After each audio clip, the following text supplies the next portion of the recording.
We are live. Welcome to Hack Shack Studios. It is Sunday. I just realized my microphone is way over there. So now it is way over here. So how are you guys? It's a lovely Sunday here in the Woodlands. Had a little bit of rain this morning, but man, it is nice. It is nice out indeed. Great weekend all in all. So I hope you guys had a good weekend as well. Kind of wrapping up Sunday now. And I thought I'd get in front of you guys, hang out for a while, talk up some black and white and see if we could rally up some backers. We are a day away from closing the live portion of the campaign, which is incredible. it's it's weird. It seems like it's been a long time, and then on the same, it feels like we just launched it. So really bizarre, really bizarre. So kind of mixed feelings too. Like I'm not really sure how I feel about it. I think I'm gonna miss it, but at the same time, I'm gonna like being able to focus strictly on drawing the book and getting that thing done for you guys, so I can get that book in your hands. So yeah, and we got the wait, we had it. Where the hell is it? I had the Batman trailer here. I just realized I don't have it, so I'll have to find it for you guys. Yeah, I wanted to go over the Batman, the new trailer. I'm a big, huge Batman fan, so I got all my Batman stuff here. Let me do something. I just realized too. I didn't fix my camera, so it's gonna bounce around the focus. So here we go. Let's go. Here we go. All right. Look at that. Look at that bad boy. What a great design. Yeah, so this is from the 66 TV series. Little campy, Adam West, but it's what started me on my whole journey here. But actually, also, I mean, this is how resilient and cool Batman is. Pamela bought me this years and years ago. This is the Frank Miller Dark Knight Returns Batman statue. Just killer. This statue is a prized possession. I even dig just the back, just how bulky it is. It's painted so good. Yeah.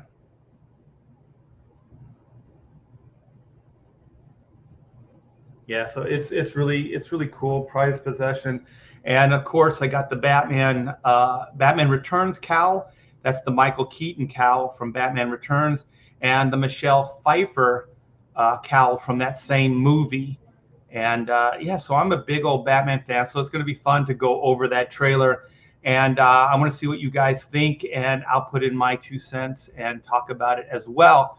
But first, I got to find it. Let me find it real quick.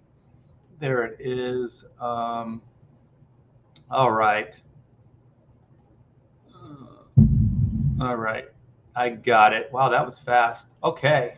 That was fast for me. Let's see. Let's touch base with you guys. That's what this is all about. So if you guys have questions, if you guys want to talk, feel free to ask me questions. This is kind of going to be a hangout. I just like coming in, hanging out with you guys, seeing what you're up to, and also when you compliment me like this, like Past Master Dan, I really do enjoy it. So God bless you, young man. Thank you so much, Past Master. Stream it, and they will come. Oh, sweet.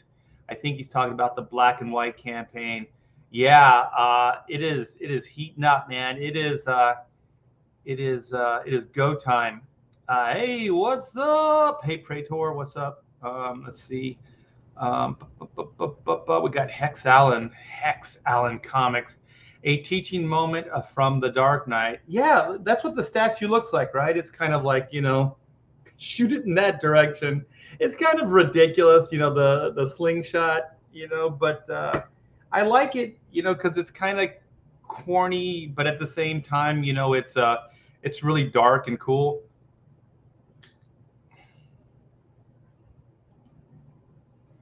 Oh, I got something else I want to show you. I got to find that. Yeah, we're getting into the Halloween spirit here, as you can kind of tell by the pumpkins there. Imagine if someone Hell chat, hell art. How is everyone doing? I hope everyone's doing good. We got leg kick. What's up? Ghost Centurion. Wow, that's cool. It's a cool name. Hello, everyone.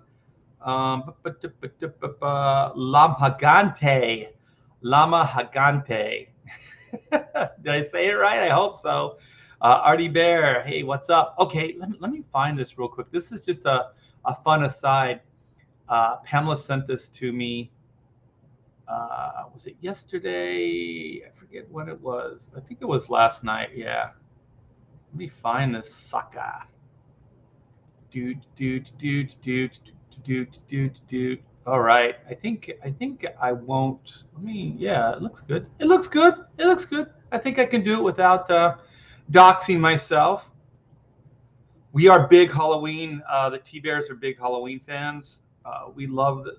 Wait, why is this not working? Oh, there we go. Wow, that was bizarre. All right, there we go. There we go. All right. So hopefully you guys can see this. Yeah, this is our house. This is our house in the Woodlands. So we rigged it all up with Halloween fun. I actually have added some stuff since, like those pumpkins on the left-hand side. Those all light up now. I got pumpkins all along the porch, and the cemetery, or we call it the T-Bear family plot. It goes further over to the right now, and actually to the left. I added another light to the right and the left-hand side, so it's more epic now. But yeah, some of these headstones we bought from the store, and some of them we built. So it's kind of a 50-50. So what we would do, since our Amanda was born and she got old enough to enjoy Halloween, is we would build headstones, and we would kind of shape up foam, and then we would put paper mache over it and add stuff. And so we have probably about 25, 30 headstones that we made over the years. So each one of us would build one. So Pamela would make one, Amanda would make one, and I would make one. And then we would just add that to the T-Bear family plot. So you can't really tell which ones we made, which ones are store bought. You'd go, oh, look at these really detailed ones in the front. Those are, some of them are not. Some of them we made.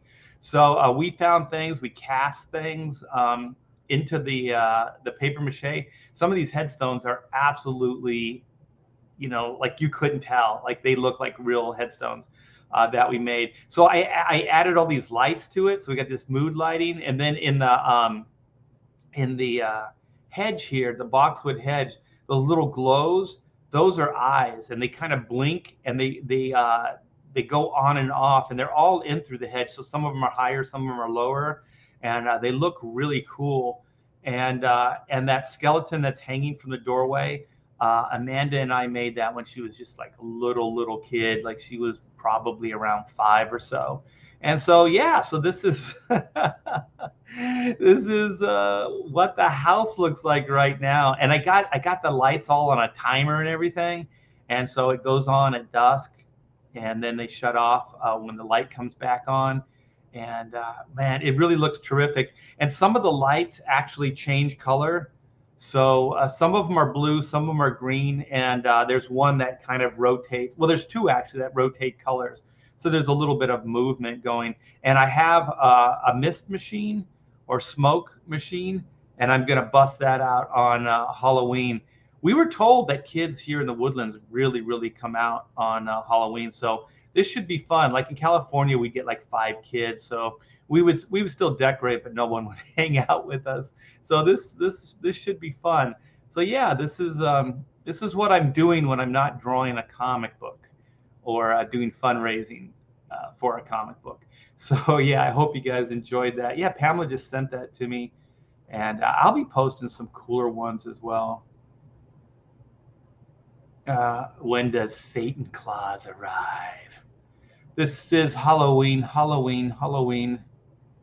Indeedy do. Oh, I got the thumbs up. Lamagante.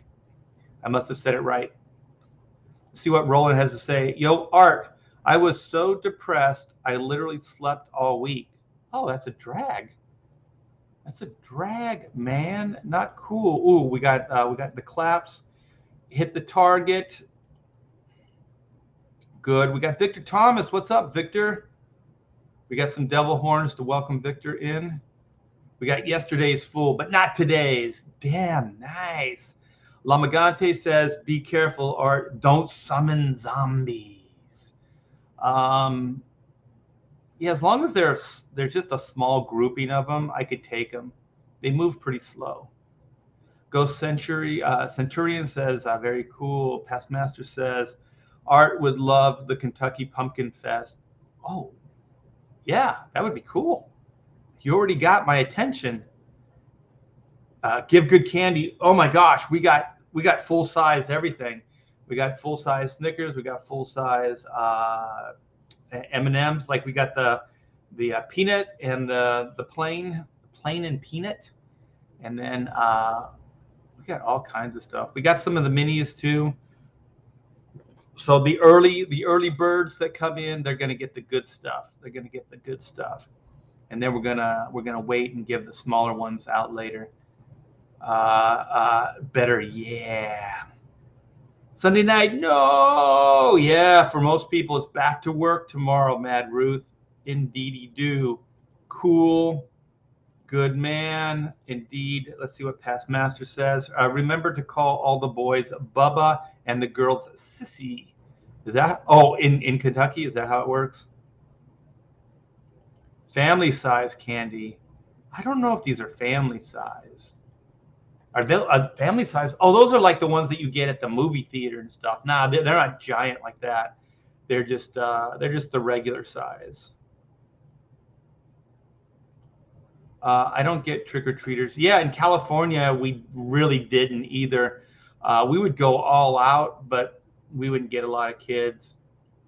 The one thing I couldn't find this year is we have this projector that projects ghosts like they're flying up. So I couldn't find that this year. But the cool thing is our neighbors on the right-hand side, they have one. So their house steps back from ours a little bit. So it actually kind of looks like it's coming from our house. So it's kind of cool. Texas is a blast, you guys. I am so glad we moved here. Okay, well, let's check out. Let's check out. Wait, I got no. All right. So I invited somebody, see if they wanted to come in, and they haven't come in yet. All right. So let's do this. Share. Yeah, this campaign is so freaking phenomenal. I also went over the original campaign last night, and I was like, wow.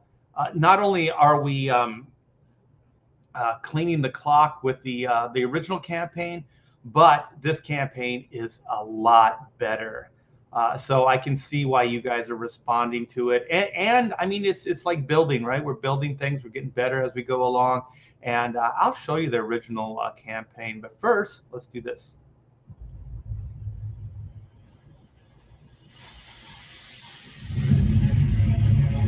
From RT there comes the exciting conclusion to the Black and White origin saga.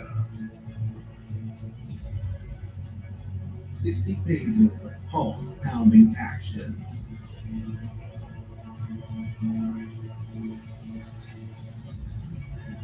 In a world where law and order are often blurred to gray, justice can only be black and white.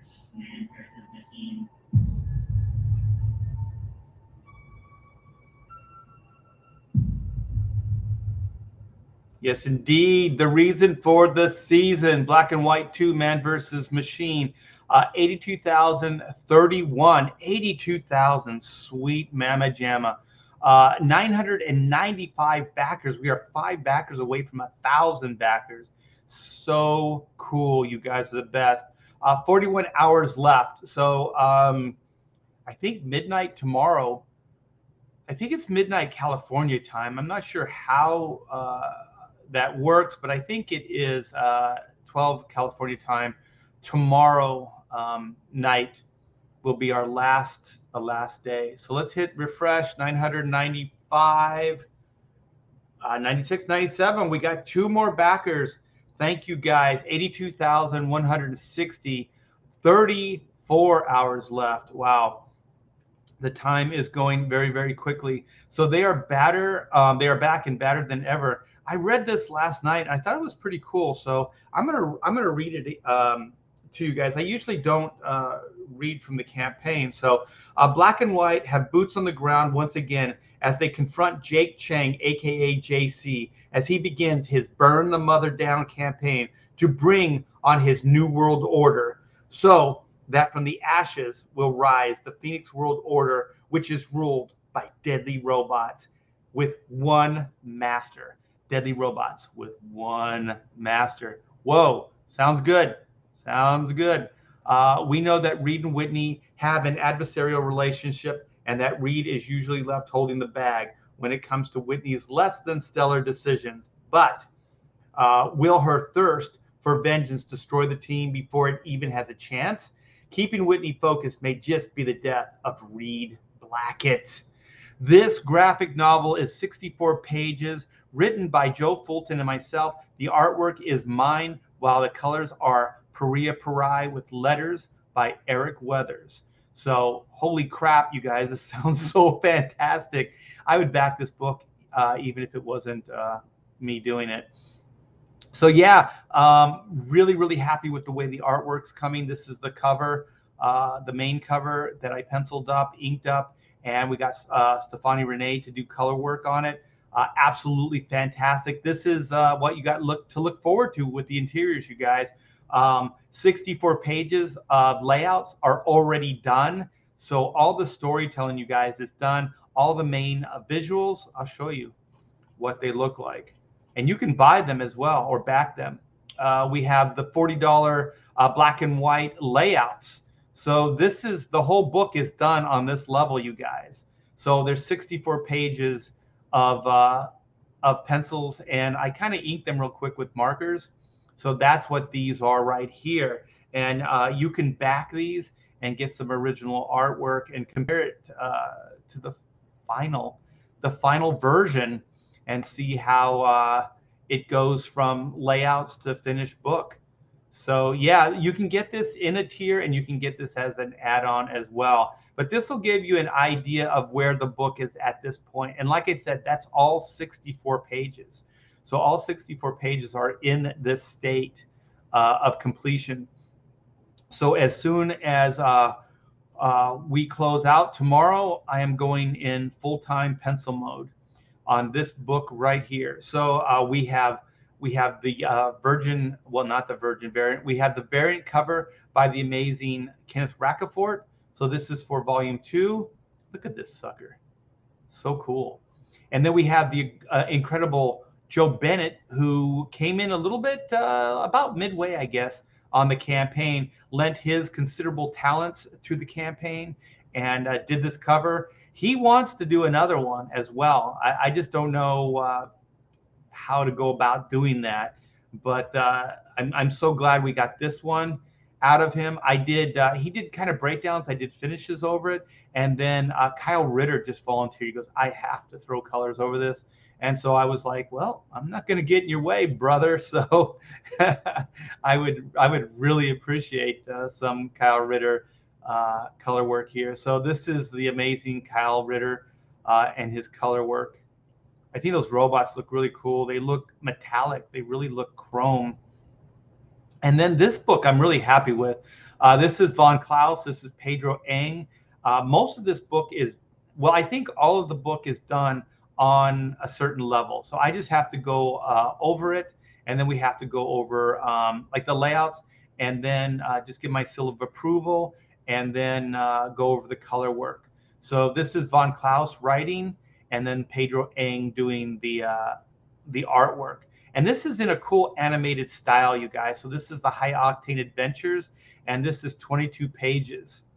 So we're trying a different format here. We're trying one and done with a 22-page format, kind of like, more like old school comic books, like we grew up on. And so this is volume 1, second printing with a new cover on it. And this is my artwork with Kyle Ritter again on color work. So this thing came out fantastic as well. And so then we have the Greg Capullo Virgin variant, and we only have the one on the right left, and you can only get that on the jam tier, the black and white jam tier. And we already went over the add-ons. I think the original head sketches, you can still get them as add-ons, but the tier is sold out.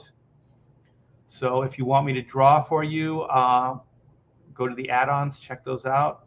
And then stretch goals, you guys. Oh my gosh, we've done so many of these, and this is the rewards. This is rewards of backing and getting us closer to, well, I guess just closer to making a killer book, just a better book. So we started off with the 30K, and that's trading cards, and so our trading card, I should say. 40K is the Boom Baby Inko sticker.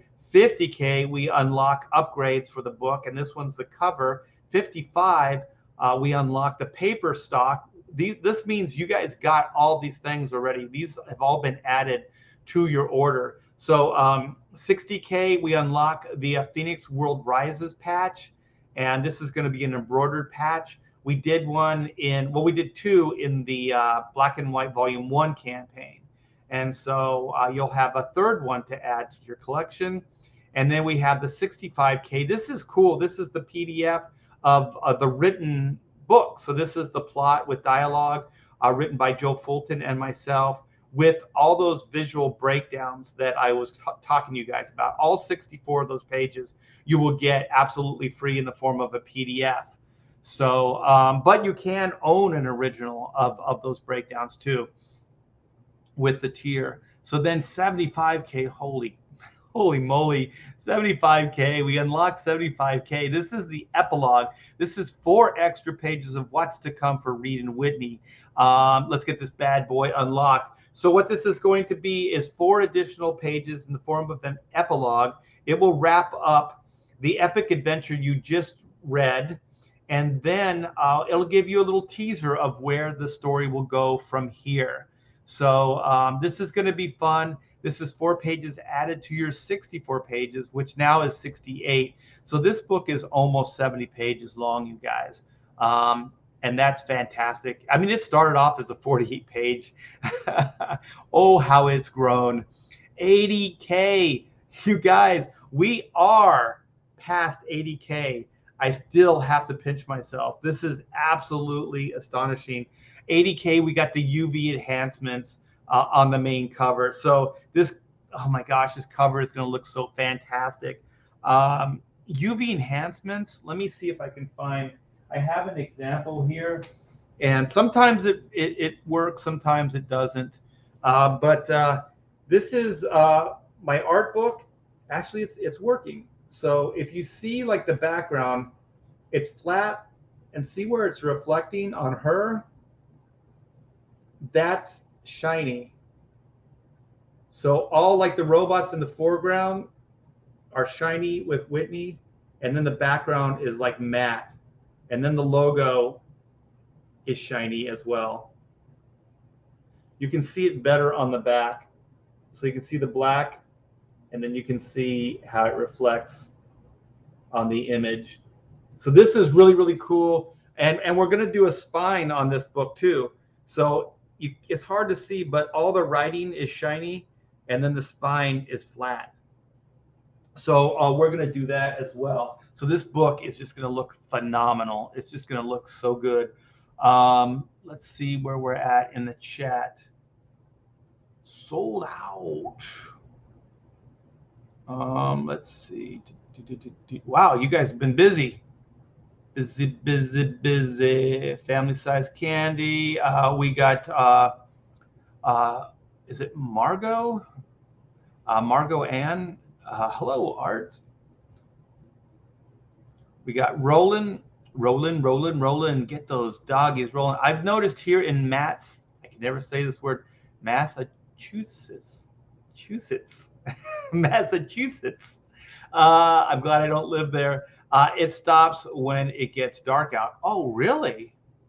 So trick or treat is earlier, before it gets dark. Wow, interesting. Yesterday's full. We got yesterday's full. Got to start somewhere.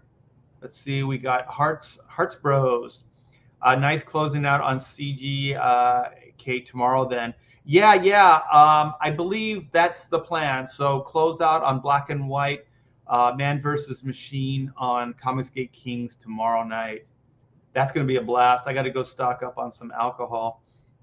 Donald Emery says, unfortunately, that voiceover is terrible. Not the script, just the voice, and the delivery probably turns some off.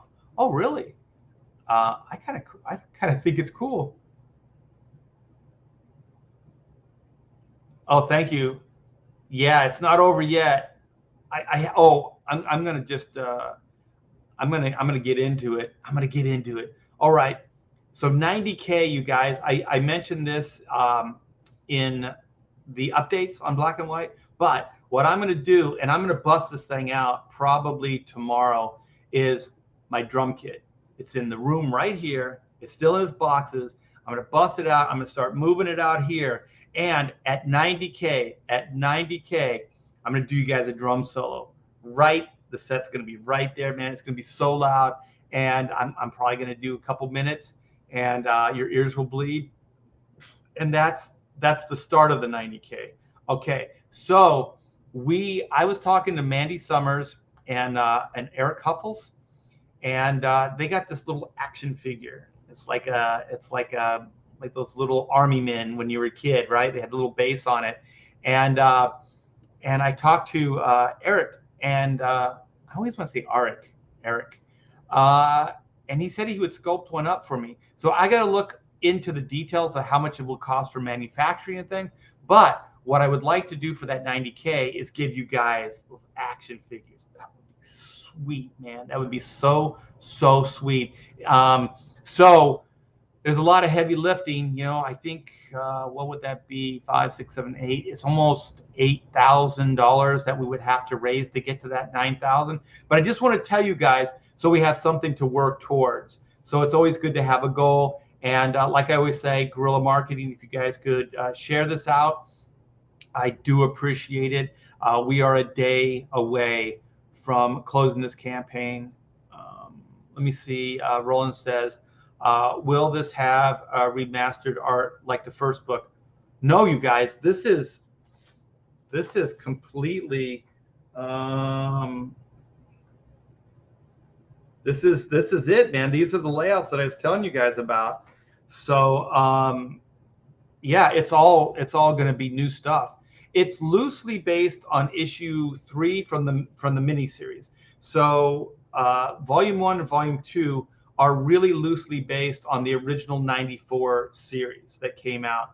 So the first issue was kind of a reimagining, but then it just became its own thing. So it went way beyond just cleaning up artwork and getting new coloring. There were a lot of new pages added, a lot of new panels added, and just completely rewritten. So this will continue where that one left off, but the artwork is all going to be new for this issue, and it's going to look fantastic. I cannot wait to just full time just be able to draw for you guys.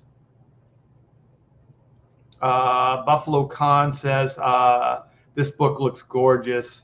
Yeah, you know what I'm going to do is I'm going to show you. Let's see if I can do what I want to do. So I'm gonna give you guys just a brief overview of this campaign again. You remember the video. We also have this video here, which is pretty cool.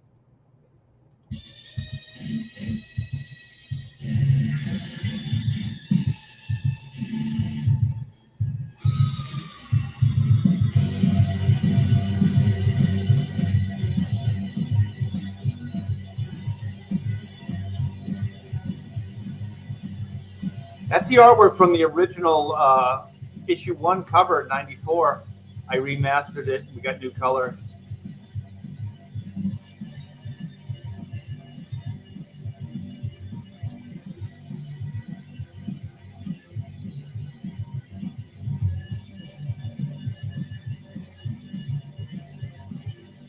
So Red Gaze put this together before we had the finished cover for issue 1. I mean, volume 2, I should say.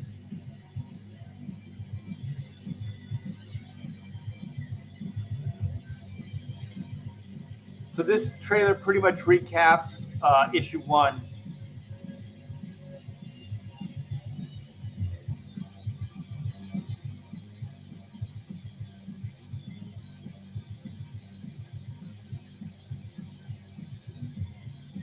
So we use this for the pre-launch.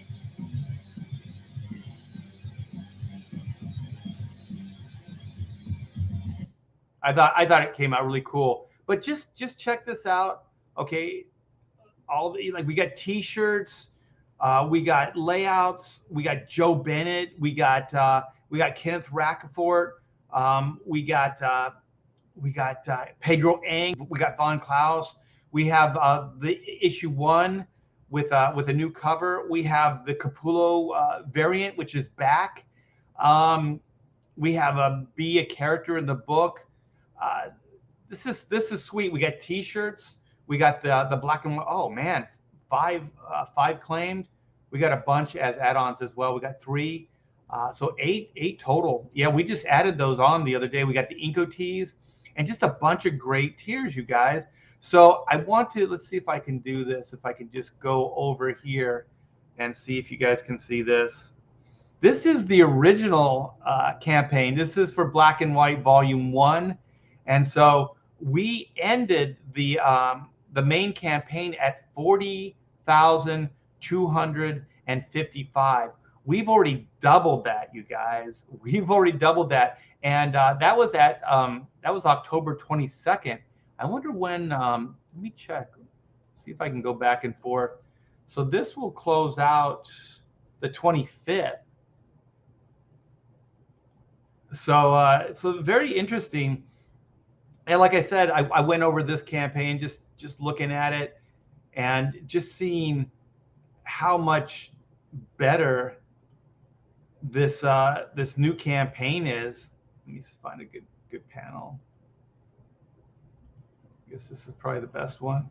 Yeah, so it kind of looks boring compared. And we also sold some of the oodles when it was in a shop. This wasn't part of the live, but this is when it was a shop. We added some art book in there. We kept the stretch goals. So we had bookmarks. We got way cooler stretch goals. Stick it to the bots sticker. We had the mini print. We had a calendar. And then these were the patches. So this is the graphic art for the patch. And then we had buttons. Actually, we had some cool. We had some later towards the end. I think these all came out in the in demand part. So at 40K, you got the trading card. So then at 46, yeah, this was more in the Indiegogo in demand part. You got the buttons, and at 51, you got the anti-robotics MI10 task force embroidered patch. So yeah, there was some cool stuff there. The Capullo T-Bear, and then there's some interiors here. But I was just looking at the new stuff, and I was like, wow, the new campaign is just so much better. The video, I could play you the video here. It's actually pretty bad. It's pretty bad, man. We have come a long way. Hi, I'm R.T. Bear, and as many of you know, I've been in the comics industry for over 30 years, working for companies like DC, Marvel, and Image. During that time, I've had the privilege of working on such characters as Superman, Batman, Flash, X-Men, Cable, Fantastic Four, and many, many more. While at Image Comics, I had the opportunity to publish one of my career-owned comics, Black and White. To be honest, this series is still one of my proudest achievements. During its run, Black and White had an amazing fan base. We published a 3-issue miniseries and a much sought-after ashcan. By the way, keep your eyes open because we're offering a limited exclusive tier with the original ashcan. So, we had the readers, we had the stories, we had the merchandise, and the readers wanted to keep reading about the adventures of the ex-spy Reed Blackett and the smart-mouthed Whitney's son. That was then. This is now. This is so funny.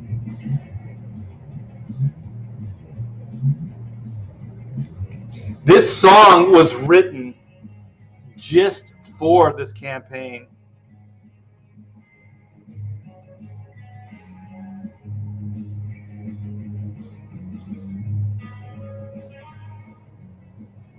Black and White Remastered will be the first half of a two-part 48-page graphic novel. For this campaign, I painstakingly remastered every page from top to bottom. God, this video is so long. Even new dialogue. Now, the book has a 21st century look and style. The story has been rewritten by me and the great new talent, Taylor Grosso. Don't worry though, my wife Pamela is still on board as editor-in-chief. We couldn't keep Let's see. for which he was trained. Donning high-tech suits of armor, originally developed by MI10, the pair now has the It's a cool ability graphic. to synchronize their consciousness and fight symbiotically with increased combat capabilities, stamina, and the ability to absorb and redirect kinetic energy. Reed and Whitney take on a violent megalomaniac and his army of mechs to bring the escaped criminal threat from Whitney's past to justice. As the dust settles, Reed finds that Whitney is the perfect yin to his yang, and together they will form the vigilante team known as Black and White. I need your help to bring this book to life. Continue reading Whitney's adventures is a dream 25 years in the making. Let's fund this series and get justice a whole new meaning. It's so weird going back in time, man. It's so funny. Yeah, so this was the original campaign. Yeah, we closed out the live portion of it at 40,255, and that was in October as well. So then here's the new campaign. Let me hit refresh. Oh, we just got a backer. Cool. Thank you guys. Wow. 998 backers. We're 2 backers away from 1,000. I wonder if we can get 1,000 backers in this live stream. We still got a little ways to go. We got the Batman trailer still to look at. So you never know. You never know. So yeah, look at this. It just looks, there's so much more energy with this campaign. We got some killer guests coming in. We got T-shirts. We got Joe Bennett. Oh my gosh, you guys. There's 2 books in this campaign. 2 completely original books. Yeah, I still can't believe I was up for that much abuse, and I'm like, yeah, let's not just do 1 book. Let's do 2 books in this campaign. So this high octane, completely out of the box. This, reissuing issue 1 with a new cover on it, the Capullo variants back. We got the layouts. This is so cool. Yeah, I can draw for you guys, and then all these neat stretch goals. And the one I'm really, well, there's 3 that I'm actually really excited about. The PDF, which is Joe Fulton's writing and my layouts, and then the 75K, which is the epilogue, and then the 80K, which is the enhancements. And there's this one, it's 85. This is the one we're working towards, you guys. This is the fan art trading card set. I haven't really talked too much about this yet. Do you love contests? Hey, so do we. Here is the ultimate fan fun. When we unlock 85 the K stretch goal, start sending in your drawings of Black and White, and 5 people. 5 was Pamela's choice. I was thinking just 1, but she was like, give more people a chance to get a trading card, and then we can call it a set. So it's worthy of this 85K stretch goal. So yeah, there's going to be 5 cards, and they're all going to be as a set. So they'll all have the same style, and we'll probably have numbers like 1 through 5, and then each one of you guys will get. We'll probably do a bio on you guys or something. We'll do some kind of focus on each one of the artists. So I'm also thinking that when we get closer to this, I'll start, kind of putting in my creative 2 cents here. But I'm thinking that each one of these cards could have a title. Like old trading cards used to have like a story title, or like a book title. So, reading Whitney get in over their head. So think about the cards as like not just pinups maybe, but situations, like story situations, and then we could kind of make them story cards, something like that. I mean, I'm not opposed to, like pinup stuff, but I think it might be cool to do story. And then possibly on the back, we'll do like a little resume. We'll do, we'll promote your social media, stuff like that with the cards. So I think it'll be cool for not only the participants that win the contest to have, but also everybody else will have a killer trading card set that they'll get absolutely free once we hit that 85K stretch goal. So it's going to be a lot of fun, you guys. So as we get closer to that 85K, you guys start sharpening up your pencils and start drawing some black and white artwork, and we'll make some killer trading cards. And then the 90K, like I said, it's going to be the drum solo. But we're also going to do an action figure. I have an example. Maybe I'll find that as we go along. But yeah, this campaign is just, I think it's epic, especially when you compare it to the original campaign. And I think it's all because of the CG community. Because when Taylor and I put the original campaign together, it was just us. There was nobody. There wasn't really the community that there is now. So we were kind of on our own. So very, very limited. So I feel like it was like the old West, like we were just trying, to just get by, just get things done. And now we have options. We have cool people that we're working with. Red Gaze put the black and white videos together. Just killer stuff. So yeah, you guys, 33 hours left. We are at 998. We're 2 backers away from 1,000 backers. So yeah, it's gonna be fantastic, man. Fan-frickin-tastic. Yes, thank you, Past Master Dan. Let's catch up in the chat, and then let's get into this the Batman trailer. Daniel Russell says, "What up, chat and art?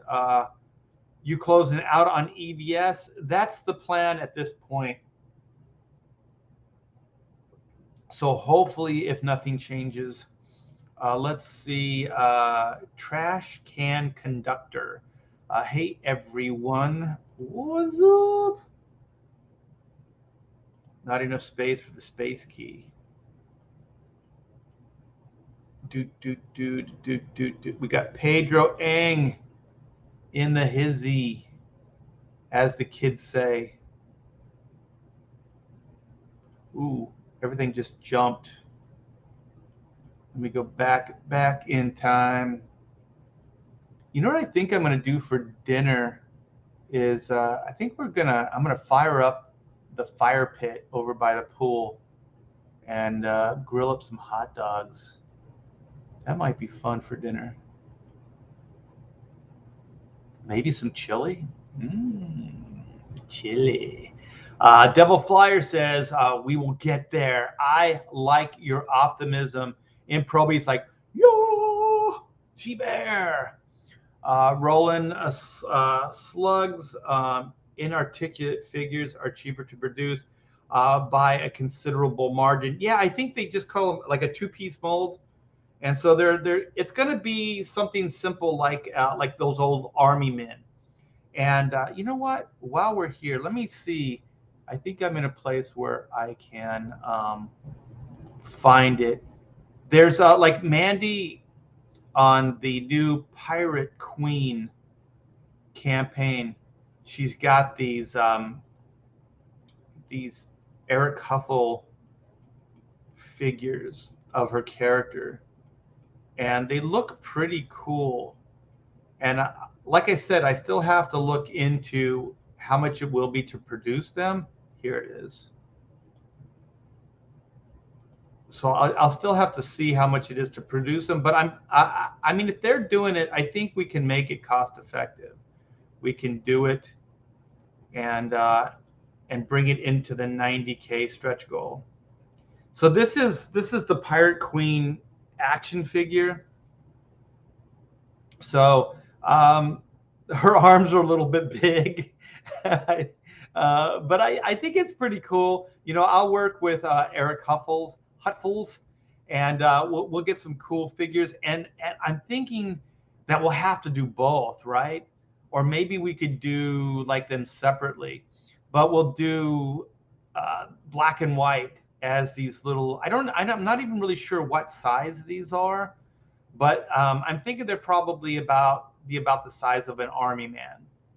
But these are pretty cool. The face looks great. The sculpts look great. The arms are a little big, but I guess you'd probably have to make the arms big to hold, you know, that giant gun and that sword. But these are on the Pirate Queen campaign, and they look pretty fantastic. So yeah, I'm gonna look into doing that for the 90K. Like I said, it's all going to come down to price of manufacturing. However, it's a 90K stretch goal. So even if it's a little expensive, I think we can swing it. You know, if it was like a 10,000 stretch goal or 30 or even 50, it might be a little tougher. But I'm pretty sure we'll be able to pull it off.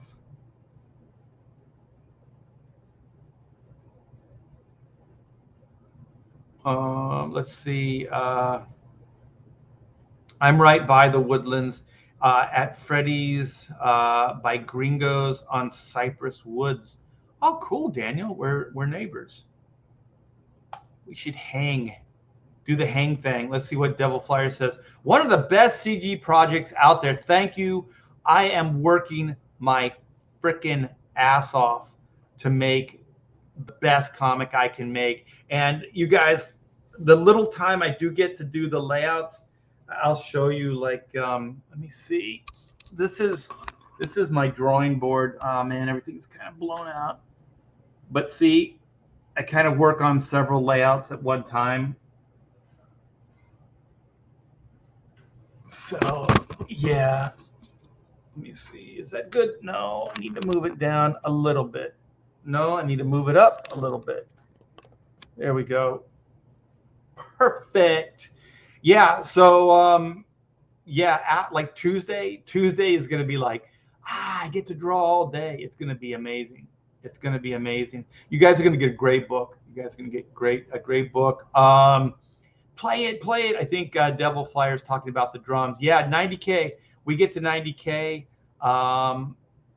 like tomorrow, just to prep for it. I'm going to bring out some of the drums. So I'll stack them back here just so you guys can see. I actually have those drums, and I can put my drumstick where my mouth is. That didn't sound right. Hearts Bro says, I actually love the audio on this video. Didn't sound too screamy to me. I think you're talking about the one with the gun. I dug it too. I thought it was pretty rocking. I just really like things with drums.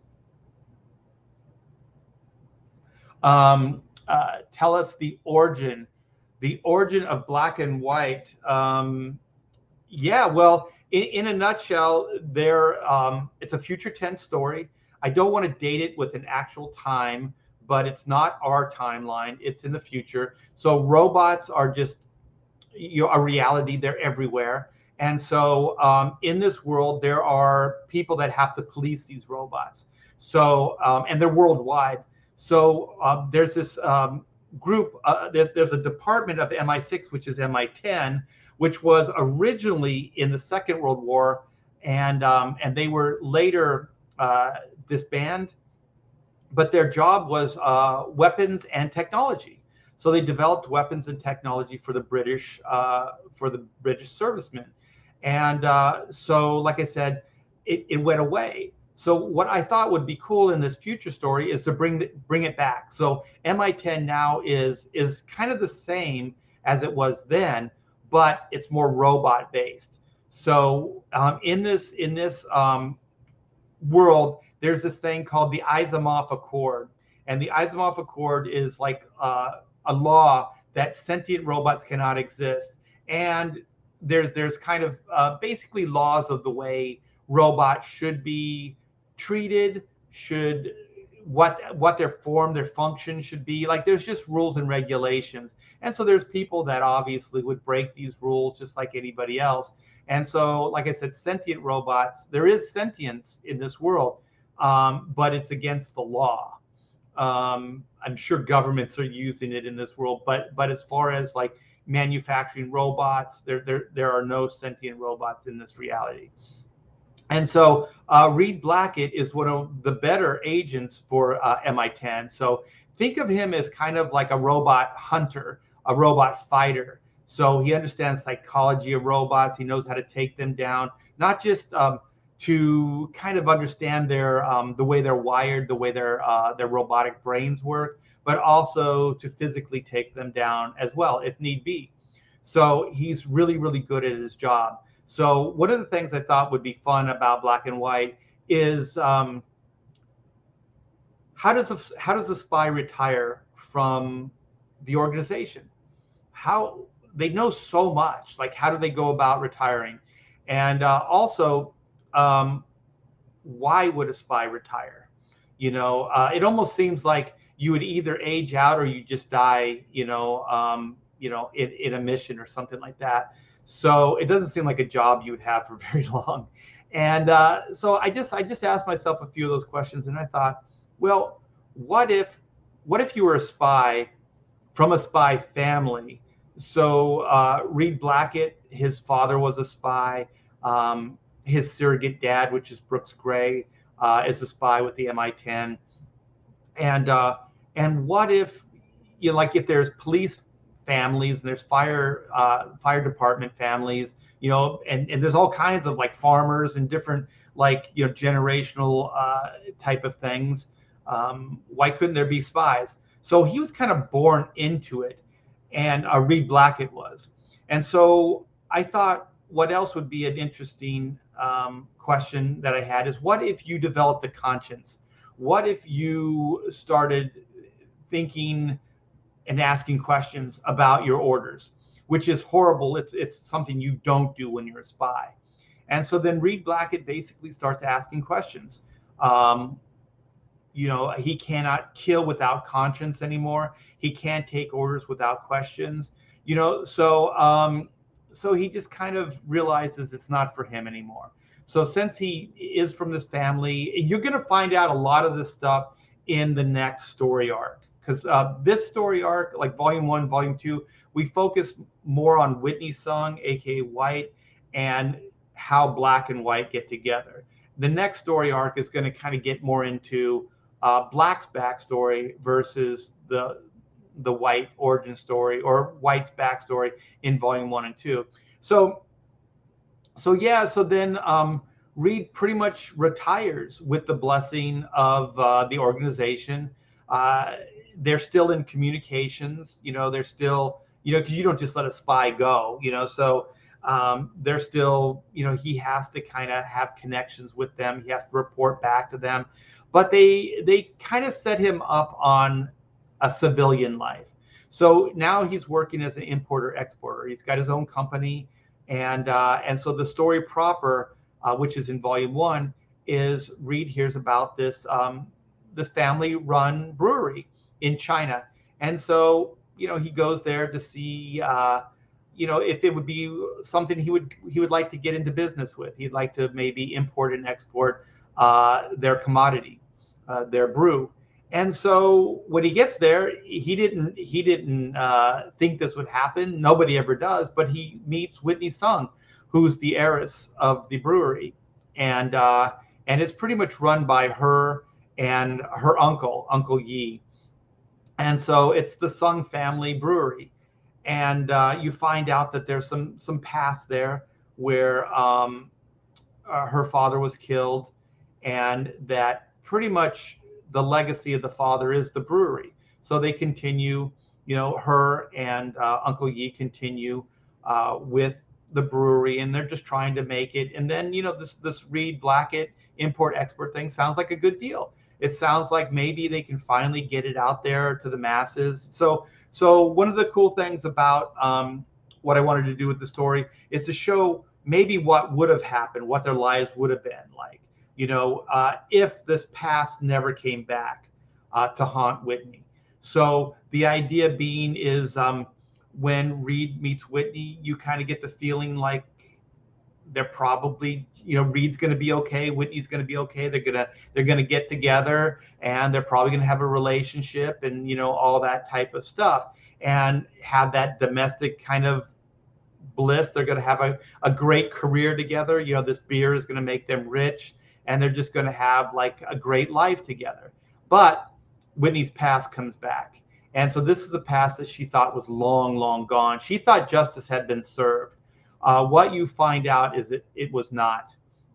And I don't want to give too much away of the actual story, but in a nutshell, Whitney now is just everything that could have been, everything that should have been is gone. She doesn't care about any of that. She doesn't care about Reed. She doesn't care about the brewery. She doesn't care about Uncle Yi. She does care about Uncle Yi, and she doesn't care about herself. So she just wants vengeance. So when this guy from her past comes back, she just wants this person dead once and for all, and she wants to witness it, because if she can witness it, there's no coming back, right? So there is a play on the whole Phoenix. The Phoenix shall rise. The Phoenix rises again, that type of thing. So we play upon some of that mythology, and that Jake Chang, aka JC, is like the Phoenix. So that's all I'm going to say there. And so then volume 2, volume 1 ends with the team. What you think is forged, but what you realize is that Whitney cannot be contained. Her vengeance, her sense of vengeance is just overriding everything.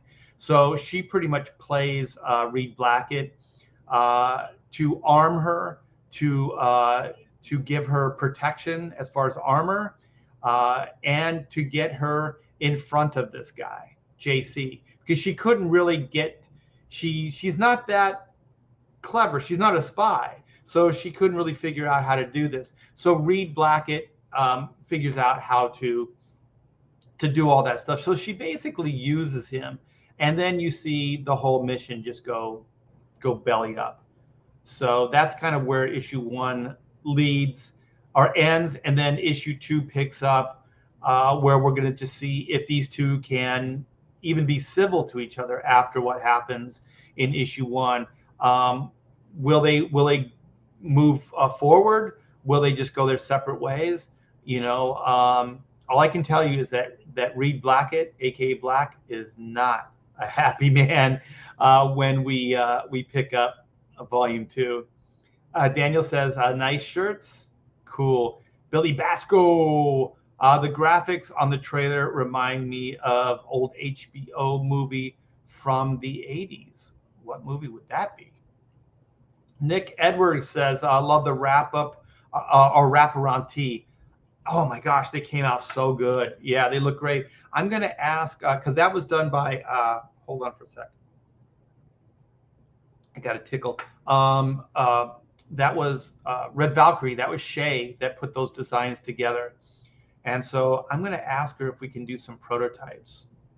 And so I can show those off on the live stream, because they look so cool. Roland says, will the Capullo variant still be his rarest cover? I do believe it's still the rarest cover that Greg Capullo has ever done, yes. So there was an article written, and it said, like, it went over all the Greg Capullo covers, and it said perhaps the rarest cover in his career was the black and white. So that's pretty cool.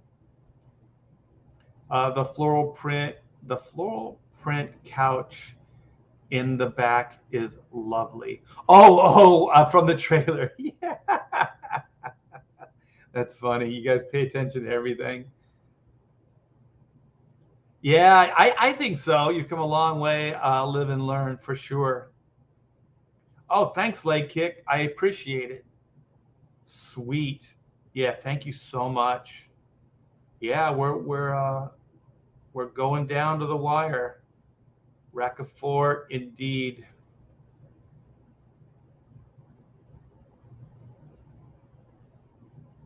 Let's see. Oh my gosh, it just jumped. Where are we? I can't find. Uh, we got Zaid Comics. I saw that. J Dog. Um, whoa, man, it jumped big time. Um, I keep looking for new names. Okay, Mortal V is in the house. Kevin Thomas. Oh my gosh. Wow, it jumped big time. I got a lot to catch up on. And then we're going to get into that Batman, the Batman trailer. Um,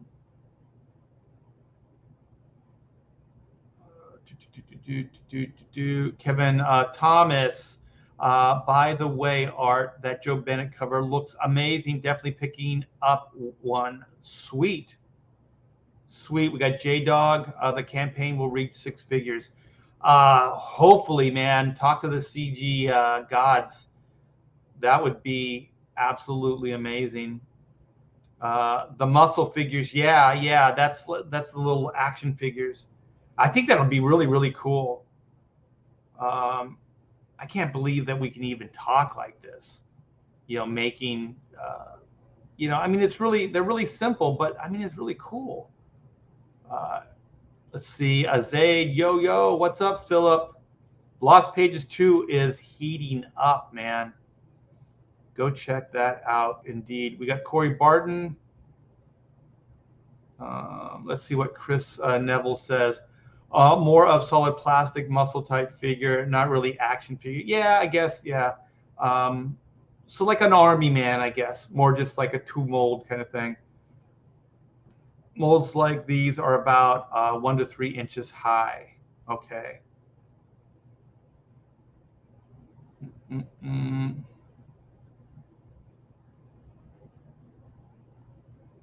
Okay. Excited art. You're excited. Fill in the blank. Do I take requests for what? For the drum solo? No, I'm just gonna wing it, man. I haven't played in about a year, so I'm not sure if I should rehearse a little bit or if I should just go in all rusty and just use my sheer excitement and energy. Art, Anna said she was going to have your daughters help her while she is posing for her calendar. Yeah, Amanda does a lot of cool stuff, and they like each other. Anna and Amanda. Amanda and I were on. It was either the Jack Show or one of Anna's shows. So Anna and Amanda share this love of Dr. Pimple Pop, Dr. Pimple Popper. uh, Pimple Popper. Confusing world building wise. Not really. I probably just did a horrible job of explaining it.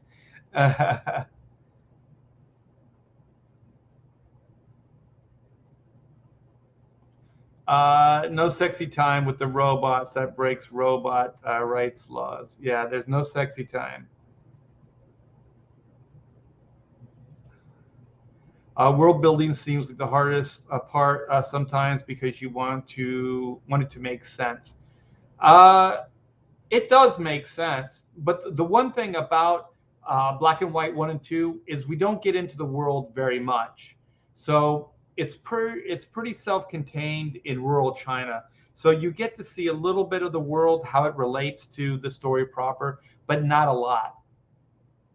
So when we do the next story arc, you're going to get to see a lot more of the world, and you're going to see how the rules work. So they retire or become instructors. Oh, that's interesting. So spies become instructors. Yeah, I'm sure there's some way that they stay part of the organization, because I don't think you'd want somebody like that not staying close. And sometimes one can get too enamored with it overshowing an actual story. Yeah, I'm all about the characters. World building is just a backdrop. So black and white one definitely doesn't get too much into the world building. It's more of just character and the plot. Spy around here, Team Fortress 2. But actor Christopher Lee was a special agent during in real life. That's cool.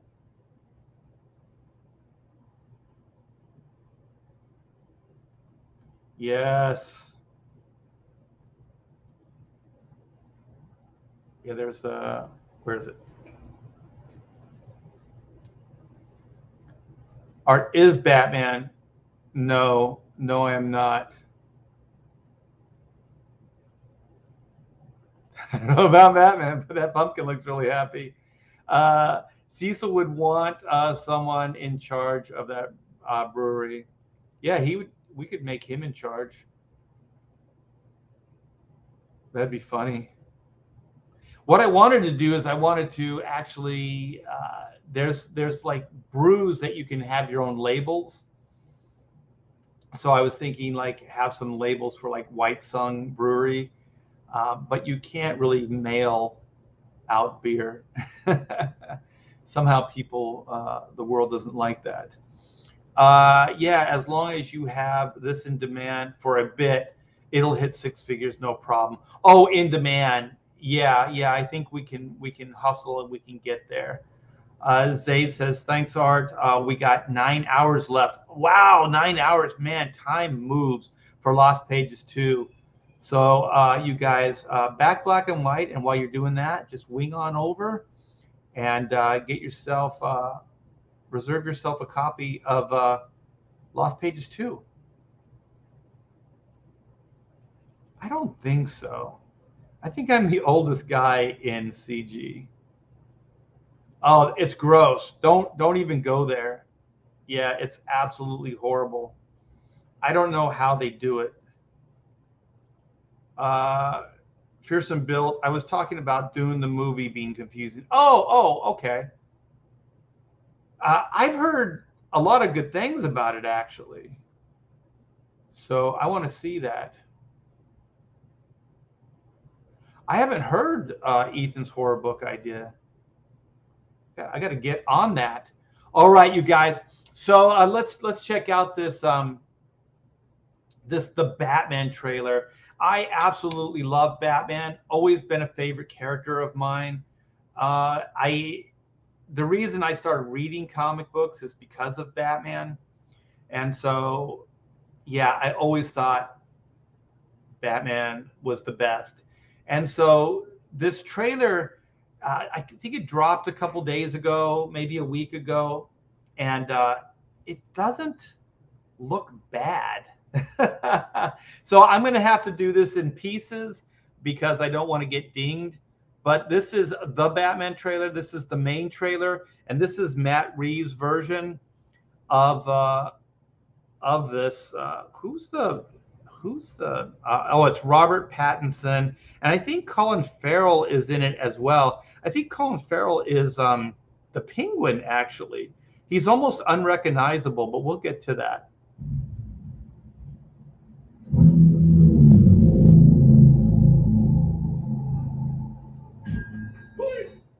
So police hands up. They come into this looks like a coffee shop. This actually looks kind of Blade Runner-ish to me. You know, like the noodle bar where you see Deckard's character for the first time. And by the way, that's not a bad thing. Okay, so they got a new Gordon. This guy back here is Gordon. I don't know the actor's name, but I like this guy as an actor. So I hope that they give him something cool to do in the story. because I think this guy is really good. I believe it's the guy that was in Westworld. I thought his character was a little confusing in Westworld, but I think he's a really good actor.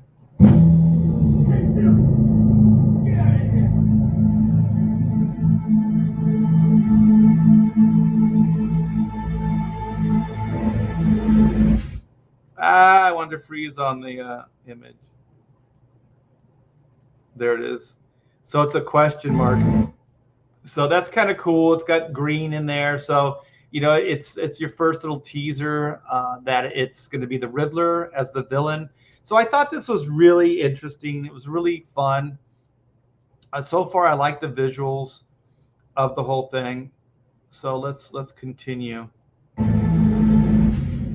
I also like the graphics with the red and black. Like, one of the things with black and white is I always brought red in as a third color. Well, actually, black and white aren't colors, they're tones. But, with the black and white, and then the red works so well. So, like, the black and white logo has red, and the target's got the red around it. So I'm just a sucker for like red and black like this.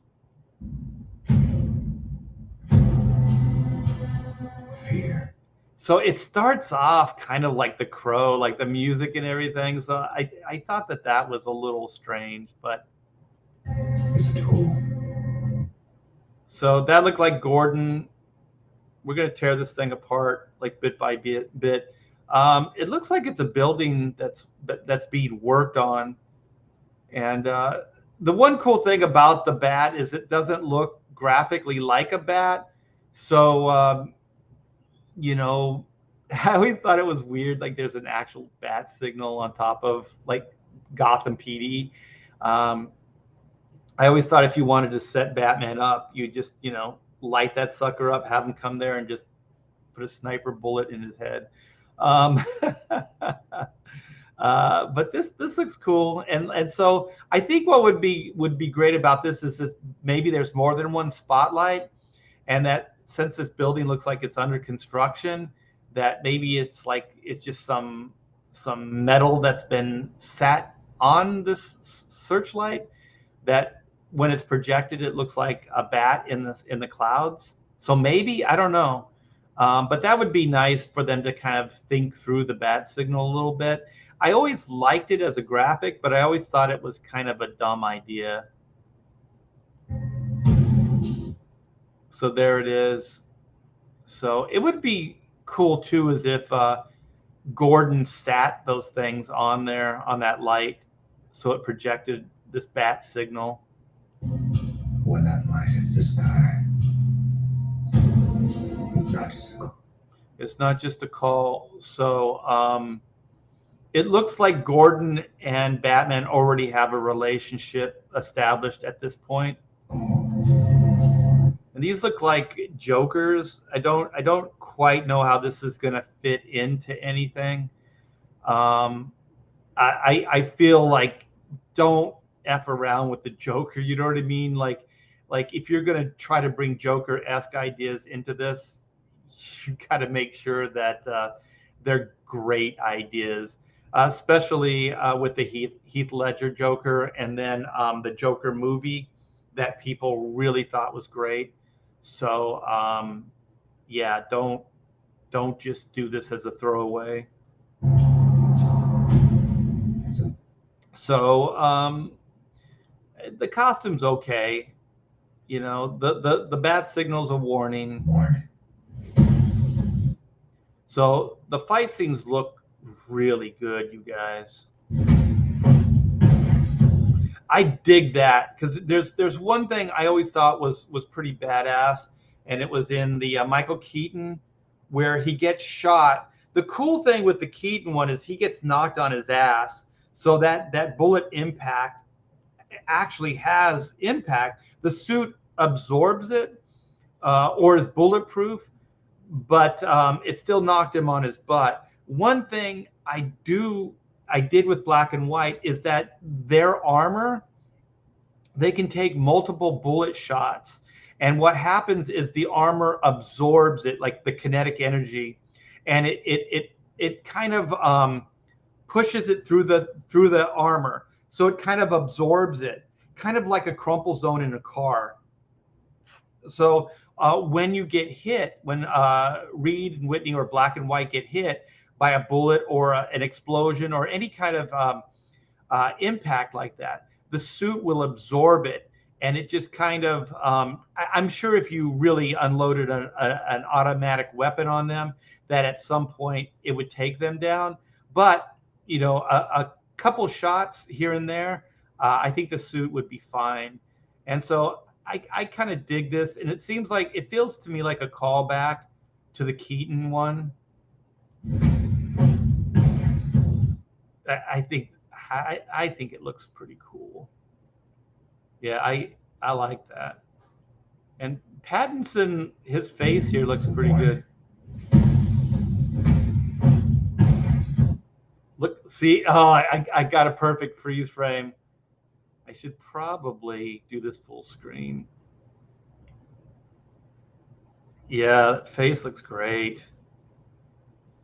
The cow looks a little hokey, like the forehead's big, and I don't know. They pushed back the cowl on his face, like the jaw line. I kind of like it closer to the mouth, and the nose is really flat. I think Pattinson's. It looks like his profile, so I kind of like the Batman nose sticking out a little bit more. And then I do like the ears pushed back, though. I think that's pretty cool.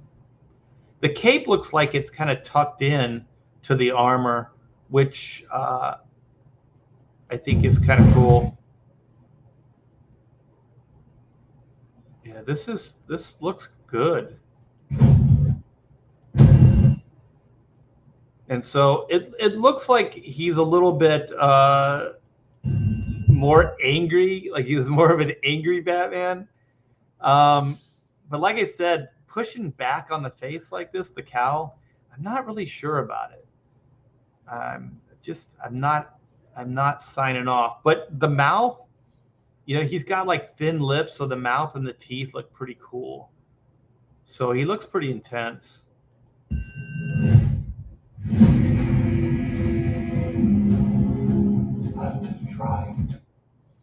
So this is always those strange things when Batman's like just in the light of day, So it sounds like he's in the prison talking to this. I think it's the Riddler. Actually, I'm looking at the nose now. It's really wide too. Yeah. I don't. The jawline's working for me, and that's pretty tough to get. So the jawline is working. I think the intensity of the eyes is working. I do kind of dig the cape tucked in like that. I don't know, punching the glass. This seems like like an unhinged Batman. I'm not really sure about that, but I think they're going with a younger, inexperienced Batman. So there's some places they can take this. If he's a little unhinged, that he's like his temper gets the better of him, then there's growth. They can do growth in the character, and they can have him pay the price for it, kind of like Whitney Sung, where she's impetuous and she's angry and she's driven by vengeance. So she does a lot of she makes a lot of stupid mistakes.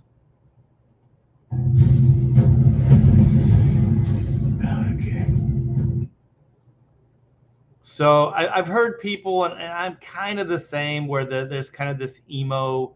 So it looks like they're kind of taking the Crow. It kind of looks art directional, like Blade Runner, and I think the Crow was kind of influenced by Blade Runner as well. So it kind of has that look to me. And I still think about Bruce as like the philanthropist, playboy guy, not this brooding, character, because I think there has to be this dual identity. And he just looks kind of like this emo guy. So I'm not sure about that. So that's probably my biggest like is the Bruce Wayne aspect. But I mean, we'll see. Robert Pattinson has proved himself as a good actor, so I think he can pull it off. And the Riddler's the match. Okay, so this is always a great way to introduce a female character. I can take care of myself. Look at her silhouette. Look, these silhouettes are great. This looks like it's right from a comic book. Like, she looks freaking killer as Catwoman. That's awesome. And Batman's a little leaner, a little thinner. I don't mind it. It looks like there might be two different Batmans, because this one looks like he's got a collar on the cape. If that's the case, I don't dig that. But look at her silhouette. It's fantastic. Yeah. I think it's Zoe Kravitz. Wait, we got to go back to that. Oh, I can't find it. Looks like she's crying. She's on the back of a motorcycle. If this continues, it won't be long before you've nothing left. This continues. Okay, so this is Colin Farrell, you guys. I believe this is the Penguin. So it looks like they're changing up the origin a little bit. It looks like he's kind of, his face is jacked. It won't be long before you've nothing left. So I don't know who that character is. But look at this, man. That's weird. That's a really different Bruce Wayne. The sins of my father, no more lies. Yeah, this is really Crow-like.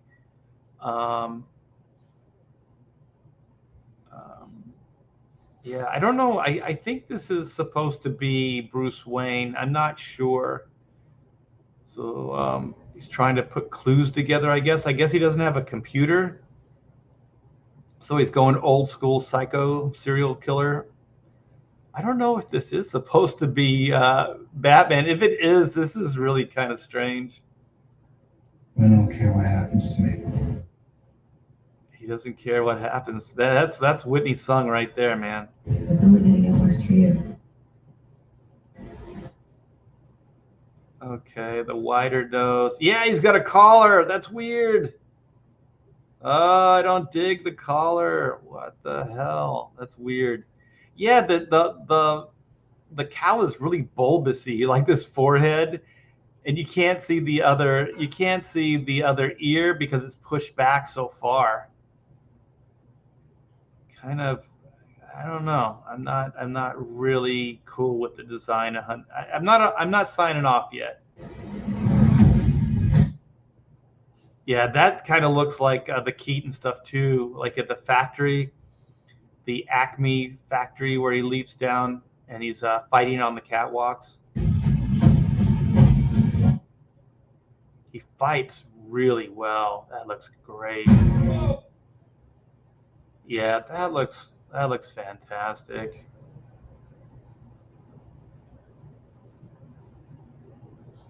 Look at that. Oh, take it easy. Take it easy, sweetheart. Yeah, so this is Colin Farrell as the Penguin. Sweetheart. So they're doing three villains. They got Catwoman, they got the Riddler, and they got the Penguin. Why? It's always so much to get in one movie. Okay, so I guess this is a nightclub. It looks like a nightclub, very industrial looking. Wow, so Catwoman's pulling out a piece. They better not be playing this Catwoman like Whitney Sung. I'm gonna be pissed. So she looks like it's personal. She's like tearing up. She's crying here. So it looks like she's gonna go after the Penguin. So it looks like there's an adversarial situation. I'm not 100% sure, but that's what it kind of looked like. Oh, that collar. That's not cool. Who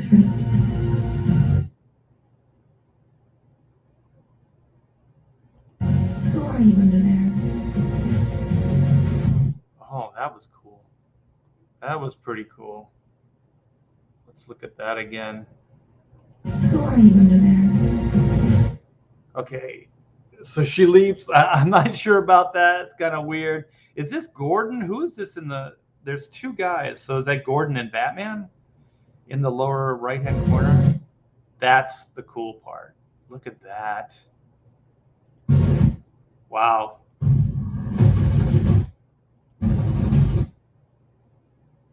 It's like an Iron Man, like coming through a tunnel with dark, getting all lit up by bullets.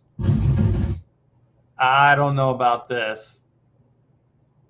Yeah, they're gonna have to do some explaining. Like I said, black and white their suit can absorb the kinetic energy from a bullet, but this suit looks pretty hokey. It looks kind of homemade.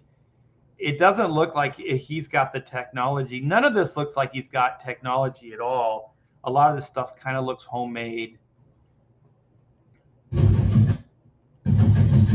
It's cool visually, but I don't know how they're going to explain that. Vengeance. Yeah, so I think they're going with an unhinged Batman. I'm Vengeance. All right, so this is the Batmobile charging up. Okay, so there's a flame. They keep with the tradition of it. All right, this car right here looks like something from Mad Max, like Thunder Road or whatever it is, Furiosa Road or whatever the hell that movie was. This does not look like the Batmobile. I'm sorry. There was a time, like in the 70s, that it was kind of like a Corvette body, but I don't know about this. This doesn't look Batmobile. So maybe they are going with like more of a low tech, like believable, and then maybe they'll bring in more technology. So we'll see. But I some of the design work I'm not 100%. Okay, we've seen that shot before. Okay. Ooh, that was kind of cool. Let's see if we can see Batman jumping. Okay, I think it's after this. That's kind of cool. So there's Batman. It looks like, oh, there's a bunch of cops. They got guns drawn on him. So it looks like he's going to do the big bat leap off this. It looks like he's got maybe they're going to have him fly like a bat, because it looks like there's like wings. I don't know.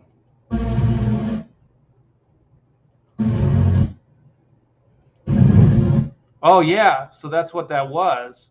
So he's flying. They're gonna make Batman fly in this. Oh shit! Look at how epic that is. Wow. There's some production values here. So it looks like there was an explosion. Yeah. Is the collar smaller in this? Because it looks like I thought at first, where it was kind of tucked in, and then it's kind of like overlapping each other. So this doesn't look like it's got the collar on it, which is a better look. So I kind of dig that. It's kind of cool.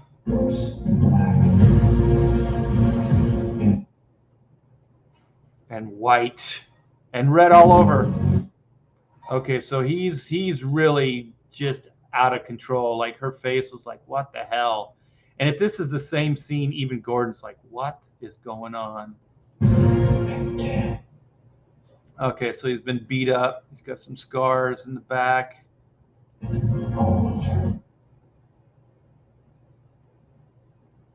If this is the Riddler's rhyme, it's not very clever. Whoa, what was that?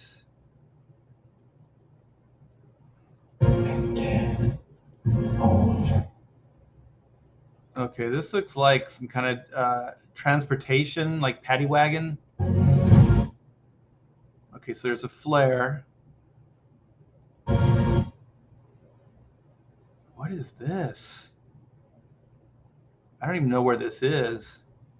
I think those are figures around. Wow, that's kind of cool looking.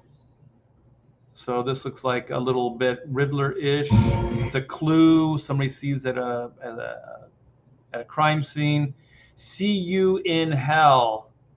It doesn't seem very Riddler-like. Oh my gosh, so the cow's like leather. It's stitched.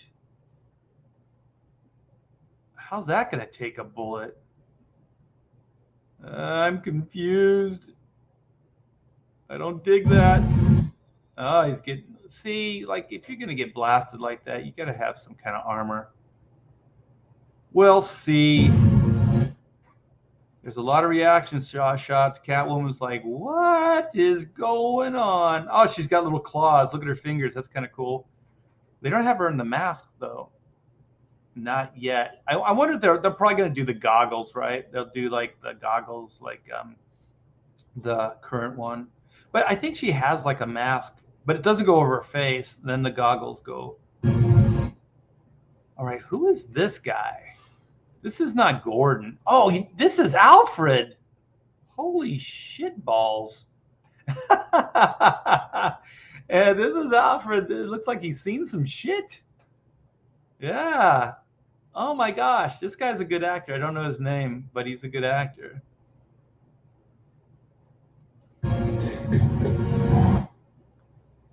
Okay.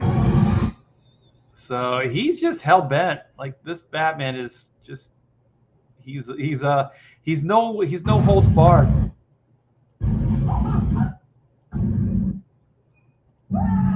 Okay, so that's Colin Farrell as the Penguin.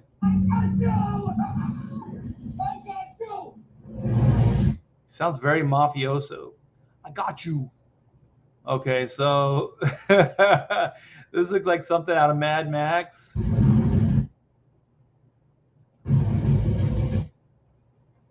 Okay, so it looks like a Cadillac that's been rigged with like some kind of off-road vehicle suspension. This is not the Batmobile.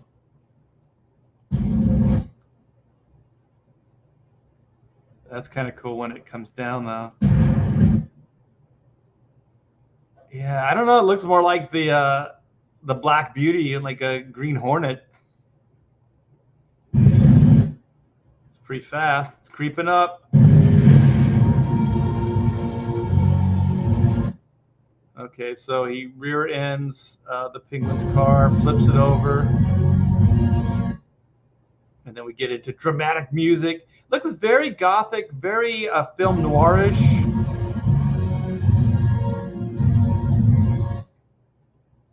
I like the graphic. I like the art direction.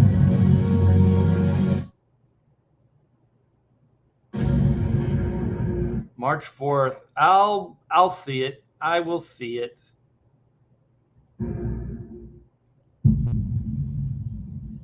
Yeah, you guys, this looks really good. Let me stop it here.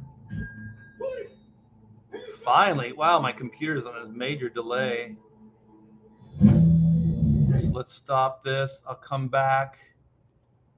Yeah, you guys, it does look good. It does look good. So I am optimistic about it. Starsky Hutch Batman, Mortal V. That's hilarious.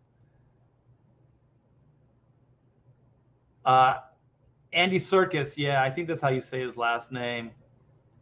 Gollum, Alfred.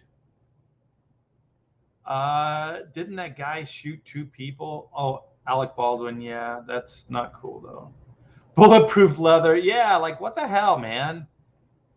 I think that close-up just killed it for me. Let's see. Art use comma and period to go frame by frame. Well, we're still here, so it worked. So what's black and white and has 32 hours left. The Riddler. Yeah, they're definitely teasing the Riddler. They show the Penguin a lot more, and they show Catwoman a lot more. So that's cool. I'm intrigued. I'll go see it. Unless they completely, like the next trailer just completely drops the ball. I'm, sign me up.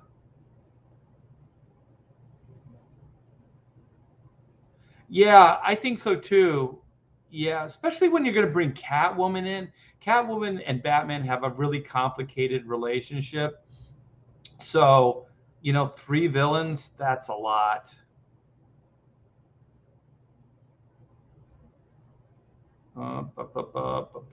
Gentleman caller. I don't like the caller.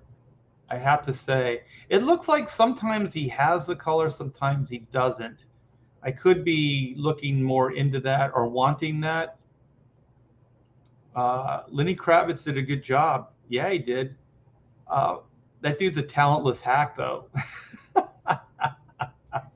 I saw Lenny Kravitz open up for Tom Petty. He got booed off the stage, man. That I'm sorry, Lenny Kravitz his music is like, it's so simple. Like AC/DC stuff is very simple, but it's kick ass. Um, Lenny Kravitz stuff is like he gets one hook and then he just plays it over and over and over and over. It's so brain numbing. Let's see. Margot Ann says the Crow comic is still number one to me. You know what I like about the Crow comic and the movie is that I can't remember the screenwriter now, but there are key scenes right from the comic book that are in that first movie, and I think it's fantastic that that the writer of the screenplay was really a fan of it. And from what I hear of the Crow, that the James O'Barr graphic novels, he didn't have an end yet, and so the end was done in the movie, from what I understand. So the end was written for the movie. So when they were, developing the Crow motion picture, the comic hadn't finished yet. I'm not sure if that's true. It's been a while. I'm not really up on my Crow stuff anymore. Let me see. We got some insight on the. It does look a lot like the Year One suit from the New 52 with the cape. Wasn't there one where it was Gotham by Gaslight or something, like Mike Mignola put like a collar? But I thought it fit, like, because in those days they had like cloaks and they had colors on them and stuff. In this, it's just weird. Like, I just think, like, you don't want anything that would limit neck movement or your view. They should get Jacob from the Twilight movie to play the Joker. No, don't do that. This actually looks like it has some promise.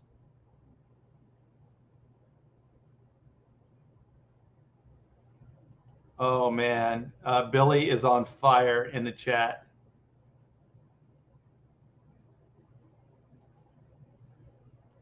Yeah, exactly. Like, it seems like if you wanted to get Batman, just bring him out for the slaughter, you could do it very easily with the bat signal.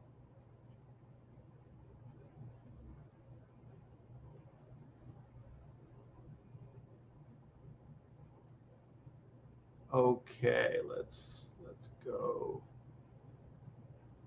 The mask reminds me of Adam West. Distinct Stitch looks similar. Yeah, I don't know. Maybe they're trying to do like a homage, but I think sometimes, like, Hollywood does like weird homages to the comic that maybe you shouldn't do. Like, I don't mind when um, movies take some liberties with the comic stuff, as long as it's done well.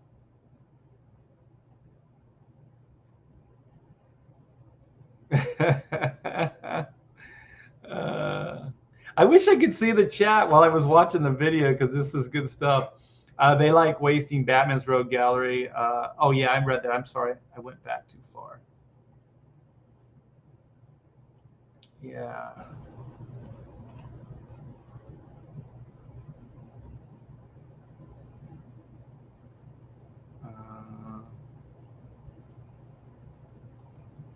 J Dog says Lenny Kravitz's mom is the maid from the Jeffersons.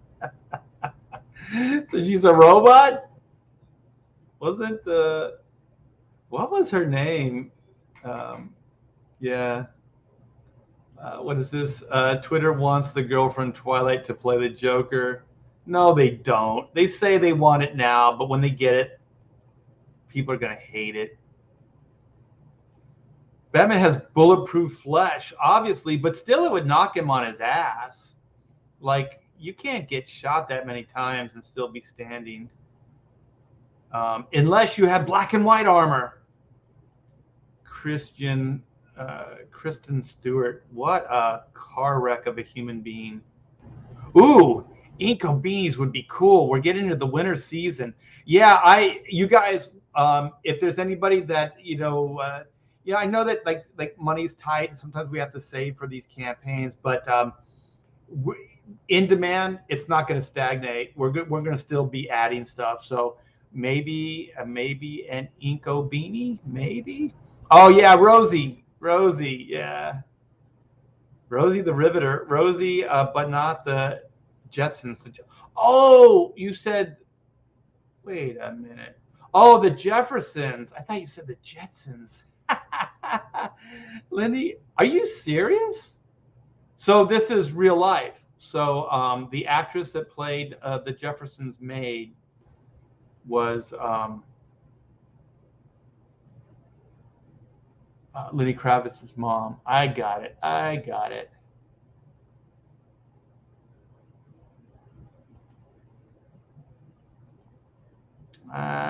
Florence was her name. Yeah, Florence was the name of the Jeffersons' maid. But I think it's the wife of the white guy that is his mom. Well, somebody in the Jeffersons, we need to know before we shut this stream down. We need to know who this person is. Wait, Danky Frankie says a save. I want more Inco stuff. Hell yeah, we're gonna bring it. I want to do the Inco Awards thing. I'm still obsessing about that. Wait, that's not the one. Fearsome Bullet. You missed my Ethan link of his horror idea. Art, let me know if you want me to post it again. Yeah, post it again. Yeah, I'm caught up. I'm gonna be closing out, so I'm caught up with you guys. So if it's there, I'll see it. Sorry about that. I like the movie The Spirit. I know Eisner fans don't like it, but I like my hero movies to be high concept, over the top. Yeah, I don't mind. I mean, good is good. Like, you can do something campy, it can still be fun. It can still be good. You can do something very serious, very noirish. It can be fun. So yeah, I'm not set against the tone, but this definitely looks noirish and more maybe thriller kind of take on it, more procedural. Well, actually, I can't say that because it doesn't. I think people are just saying it looks more detective-like, but in that clips, you don't see him doing any detective work. You just see him beating the shit out of people. So this Batman doesn't look like there's detective work at all. I didn't see any, at least in the clip. He looks just like a street brawler. He looks like a guy that's going to flip out on you and just kick the shit out of you. Let's see, Trash Can. Conductor says, it would be funnier if Rosie from the Jetsons was Kravitz's mom. It sure would be. Yeah, maybe we're hitting on something. We got, is it Fraud or Frode 79? 79, that's the year I graduated high school. I guess somewhat related, I came back from a brutal Giants win to watch. Today, they gave out a Giants / Marvel comic to the first 30K. Oh, I guess that's cool. Hopefully it brings people into the comic shops. That'd be nice. Unhinged says, then you'd love Absolute Book 3, back it again. Something's going down in the chat, and I don't know what it is. I was wrong. His mom was Helen from the what is that? Integral couple of the Jetsons. Okay. Ham sandwich detective. Oh my gosh, I'm so freaking hungry. Catwoman's mom is Lisa Bonet. Catwoman's mom is Lisa Bonet. What? So don't give Lenny all the credit. Lisa Bonet is hot. I don't have a clue what the hell's going on here. That's funny. Interracial. I got it. You could sell more Eco t-shirts with variations of the way EBS sells multiple all caps shirts. I'd buy. Sweet. Yeah, we could definitely do that. We have 2 Inco drawings as well. So we could use the Elizabeth, and then we can use Elizabeth Geek Art, the original, and then we can use the new version.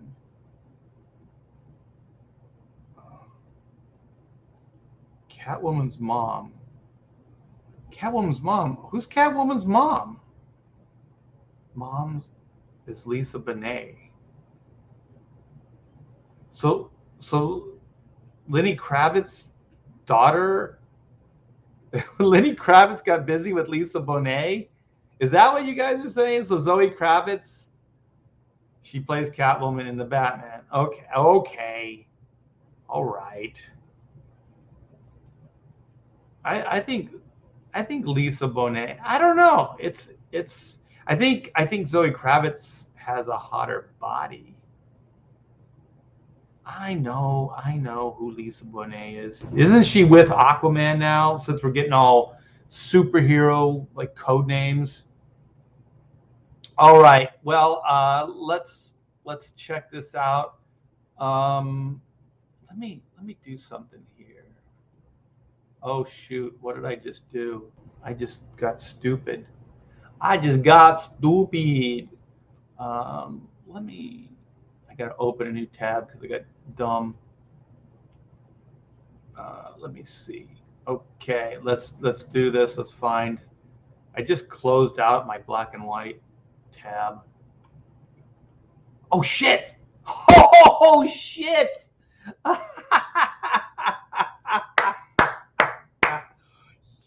Yes. All right, you guys. This is oh my gosh. This is crazy cool. All right, you guys are the best. You guys are the best. Look at what we just did together. 82,344. That's the backer dollar amount. 1,000 backers. We got like 4 or 5 backers during this, maybe 6 during this live stream. So thanks guys so much. That's 1,000 backers. This is a milestone. This is a killer threshold, you guys. 1,000 backers. This is big. This is so damn big. Thank you guys so much. Wow. 1,000 backers. This is going to look really good going into the last day tomorrow, our major countdown. So we got 32 hours left, you guys. We got 1,000 backers, 82,344. So we're closing in on 83. So I don't know, maybe we could do 83 by day's end. Then we would be looking at getting 2,000 more. And if we did that, then we could unlock that trading card campaign, or the trading card, what is it? Collector. Oh my gosh, I'm too excited. I got to look for the actual wording. The fan art trading card set. There you go. And that's at 85K. So you guys really do need to start sharpening up your pencils and start drawing some artwork. And like I said, it doesn't all have to be pinup art. It could be like situational stuff too. You can put black and white in scenes. And then maybe we could do titles. Like each one of the cards could have its own like title, like black and white, in over their head, or epic car chase, or just something like that. Robot battle extreme. We could do stuff like that. I think like old trading cards when I was a kid did stuff like that. So yeah, this is the reason for the season, you guys. Thank you so much. This has just exceeded my expectations big time. We squashed the original campaign. Oh my gosh, did we squish and squash and stomp the original campaign. You guys are the best. Thank you so very much. Thank you. I can't wait to go downstairs and give my wife a big hug and tell her what we just accomplished together. Yes. So thanks, Trash Compactor. Good work, and the gang. Hell yeah. I could not do this without the gang. So you guys always give yourself thanks. Southern Cecil says, congratulations, Art. Very cool. Well, thank you guys so much. Oh, we got Micah, or what is that? Mycra. We got Mortal V, Gratz. Thank you. We got Tiny Baby, Sloth Draw or Daw. We got Unhinged. Thank you. We got the Bear. Yes. Oh my gosh. That's so cool. So cool, you guys. Well, I'm going to go out on a high note. Thanks, each and every one of you. I know you guys are tuning in. You guys are backing. This is a dream come true. I can't explain in words how happy I am right now. So thanks, you guys. This is completely overwhelming. 1,000 backers. Thank you so very much. Let's keep this crazy train going. If you guys could tweet out on your social media, Facebook, whatever, and let people know Black and White is now at 1,000 backers. I'm going to do the same. 1,000 backers. This is big, you guys. Thank you so very much. Have a wonderful night, and we'll see you tomorrow. I'm going to be YouTubing tomorrow. I'm going to see if I can get into some other streams, and I'm hoping that the CG King show happens tomorrow on Ethan Dan Skywers, and then we'll be closing out Black and White at that time.